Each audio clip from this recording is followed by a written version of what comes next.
Eu, 2 dias antes do assassinato do Chico, eu tinha estado na casa dele e ele tinha me dito: Raimundo, o momento está muito difícil. Os dias estão muito incertos para nós. E eu estava fazendo o café no dia seguinte, quando chegaram 2 rapazinhos, filho do meu vizinho, e pararam no terreiro. Quando eu vi eles 2, olhei para eles e digo: o que está acontecendo? E disse: ó, seu Raimundo, nós viemos avisar para o senhor que mataram o Chico ontem.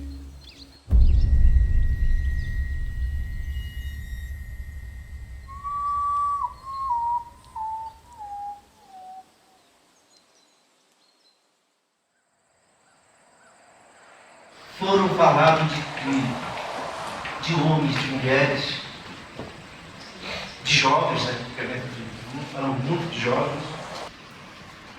Falamos de conquistas. Aqui, olha, aqui começa a história da memória do Chico, desde quando nasceu.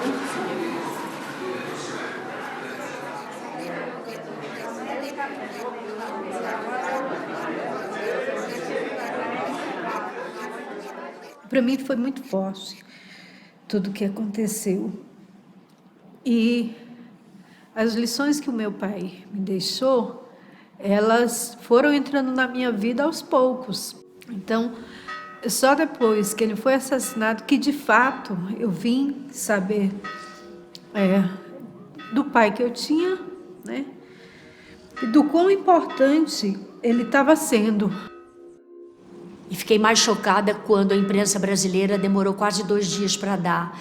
Só deu depois que o New York Times e que outros jornais internacionais importantíssimos deram página inteira. Attention, please. The famous Brazilian ecologist Chico Mendes foi assassinado porque era um homem que defendia. A morte do ecologista foi destaque em todo o mundo em primeira página do principal jornal americano New York Times. Tudo isso que estávamos buscando, pleiteando, acabou, não vai acontecer.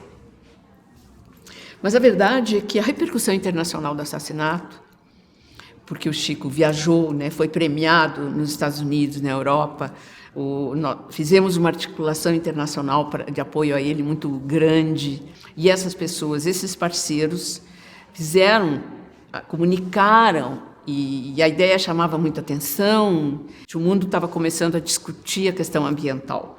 E você ter pessoas pobres, isoladas, vivendo dentro da floresta, terem a noção de que o que elas queriam era continuar na floresta, era uma coisa muito nova. O meio ambiente era uma coisa de elite.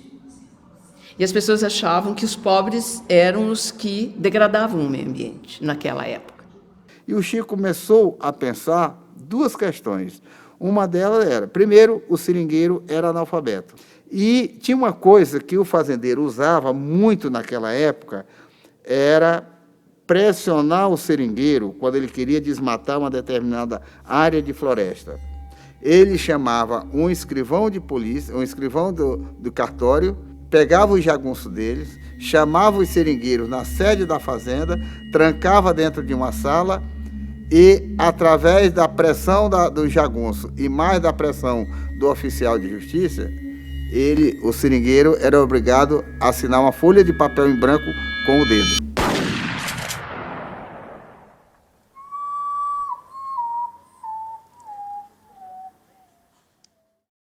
O principal desafio nosso foi que, primeiro, que a gente não tinha nenhuma reserva extrativista criada, mas o modelo e o formato já existia.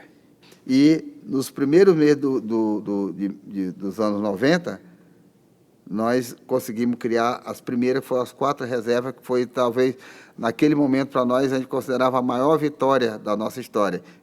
4 reservas em 3 estados diferentes, mas como simbolismo e que retrata a história do Chico Mendes, como início de toda a caminhada, são essas 4. A Chico Mendes, a Ouro Preto, a Alto Juruá e a Reserva do Cajari.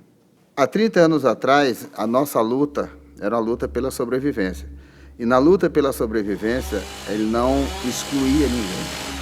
Aí entrava o pai de família, a mãe de família e os filhos. Jovens e crianças, todos estavam juntos naquele momento. Porque a luta pela sobrevivência era a luta pelo o direito de eu permanecer na Terra. Eu acho que era muito específica. Acontece que nós conquistamos a reserva extrativista e a proteção desse patrimônio que nós conquistamos até agora só é possível se a nossa juventude começar a entender de que eles precisam continuar lutando junto conosco, que ainda estamos vivos.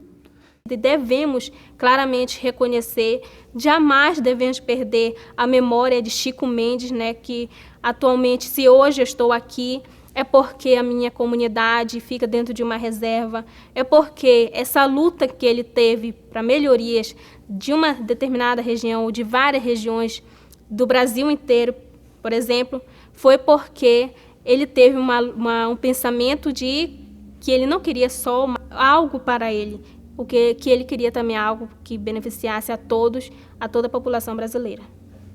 E a gente vê um cenário hoje em que o jovem ele precisa assumir o seu protagonismo, não só o jovem, todos nós, na verdade, inclusive a gente que mora na cidade, porque a gente acha que a defesa da floresta é de quem vive na floresta.